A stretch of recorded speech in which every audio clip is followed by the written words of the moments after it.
हर साल जी हिन साल भी सिंधी सकाफ़ती दिहाड़े 5 डिसंबर ते मोहब्बत सिंध रैली मोहम्मद रमज़ान लाशारी एडवोकेट हफ़ीज़ुर रहमान जो ऐं मुमताज़ खादुम मेमून की अॻवानी में कढी पे वञे। अचो त हिते मौजूद अॻवाणनि सां अवां जी ॻाल्हि ॿोल करायूं था त हू सकाफ़ती दिहाड़ो मल्हाए कीअं महसूस करे रहिया आहिनि। अॼु जो है 5 डिसंबर सकाफ़ती दिहाड़ो तव्हांखे ख़बर हूंदी त जिन क़ौमुनि पंहिंजी सकाफ़त पंहिंजे कल्चर खे विसारियो आहे उहे दुनिया जे नक्शे तां मिटिजी वियूं आहिनि। सिंध जो जेको कल्चर आहे, सिंध जी जेका सकाफ़त आहे उहा 5000 पुरानी मुहिंज जो तड़ो जी हिकिड़ी तहज़ीब आहे। अॼु तव्हां ॾिठो हूंदो पूरी सिंध में पर दुनिया जे कुंड कुर्च में जिथे बि असांजी सिंधी क़ौम रहे थी अॼु अजरक टोपियूं पटका पाए पंहिंजे जेको कल्चरल डे सेलिब्रेट करे रही आहे, दुनिया खे मैसेज ॾेई रही आहे त सिंधी हिकिड़ी अमन पसंद क़ौम आहे। ईद सकाफ़त जो ईद जो ॾियारो आहे ऐं सभिनी सिंध वासियुनि दोस्तनि अज़ीज़नि खे मुबारकूं हुजनि।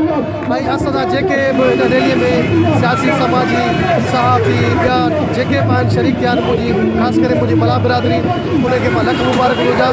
इंशाअल्लाह हर ईंदड़ माना डिसंबर जेको थींदो असांजो टोपीअ जो ॾियारो भरपूर नमूने सां मल्हाईंदासीं। अॼोको हीउ जेको सकाफ़ती ॾियारो आहे यकीनन असां सिंधी माण्हुनि जे लाइ कंहिं क़ौमी ईद खां घटि न आहे।